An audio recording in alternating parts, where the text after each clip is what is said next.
Hello, my YouTube friends. Eric here from Game Day Travels. Today, we're going to talk about Tropicana Field, home of the Tampa Bay Rays. I'm going to take you on a tour of the stadium. Then we're going to come back. We're going to talk about the pros, the cons. I'll give my overall opinion. And then you can decide if you want to go to Tropicana Field yourself. So before we get started with the tour, don't forget to like this video and subscribe to my channel. So let's get started with the tour. I'll see you inside the stadium.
All right, so let's talk about our day at Tropicana Field. Starting with getting tickets, Rays tickets are pretty easy to get. You can buy them directly from the Rays, or you could buy them on the secondary market. They're readily available, and you could get them at an affordable price, even up to the day of the game. Parking is really easy. I parked across the street. It was fairly priced. I walked across the street into the stadium. I was within 5 minutes, I was in my seats. No hassles at all there. Getting in, you use the Major League Baseball ballpark app, which is used at most ballparks nowadays. There's no paper tickets. All the concessions are cashless as well. So you order from a kiosk, your order comes out, you pay electronically. Very simple, very convenient, no hassles in that experience.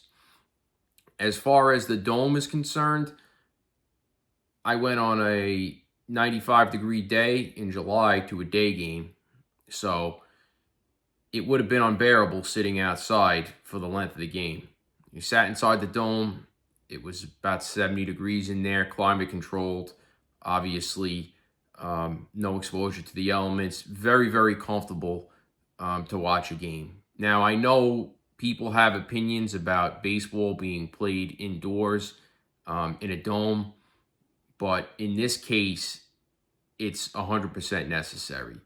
When the Marlins played in Miami outdoors, they had more rainouts than anybody else.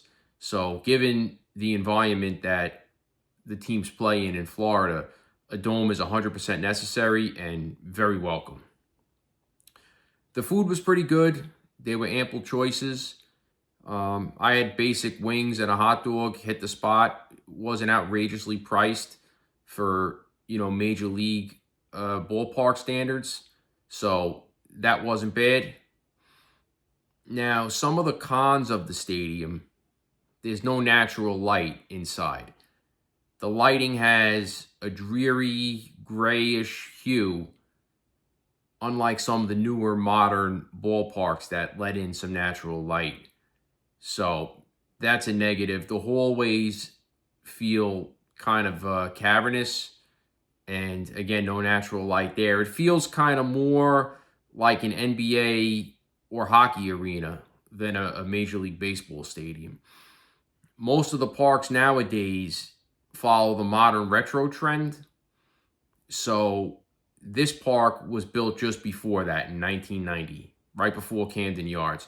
So it's not quite historic like Wrigley or Fenway Park or Dodger Stadium, but it's not quite the new modern retro wave. It occupies that space in the middle. And there's not too many of those type of parks left throughout the major leagues. The playing surface is old school AstroTurf, which is a nice word for concrete with a green rug on top and some dirt around the bases. So it's not up to modern standards like the rest of the major leagues, but it's still an enjoyable place to take in a game. I was staying in the Orlando Disney area, so it wasn't a bad ride to get there and back to take in a day game. I definitely recommend it if you're staying in Disney and you have some time to spare. You want to check out the park in Tampa. Now, if it was located in Tampa itself, it would probably be a little bit more convenient, and the Rays could probably snag some more tourists coming from that area. Once you get to Tampa, you realize you still have a little bit of a ride ahead of you to get to St. Pete. Overall, I think it's a good place to watch a game. I enjoy the experience. I think the Rays do the best they can with what they have. They don't have the resources like the Yankees, Mets, Dodgers, Boston, as far as payroll is concerned. And they still manage to put out a young, exciting team every few years. And they manage to compete playing a different style than some of the larger market teams. So my hat's off to the Rays organization for that. Now, the environment around the stadium isn't bad. There's some things to do on the Central Avenue strip, some bars and some restaurants. I stopped at Ferg's. Seems to be the most popular place for the fans before and after the game. It's got outdoor seating, which is covered, so it's comfortable. Place to hang out either before or after the game. I recommend you stop by. So as we know, the Trop is not open for the 2025 season. The roof got blown off during the hurricane last year. So the Rays are currently playing at the Yankees facility in Tampa. But as of now, March 2025, when I'm filming, the plan is for the Rays to be back in 2026 to the Trop. The plans for a new ballpark for the Rays have been put on hold. So they'll be back in the Trop for an indefinite amount of time. I recommend you try to get over there.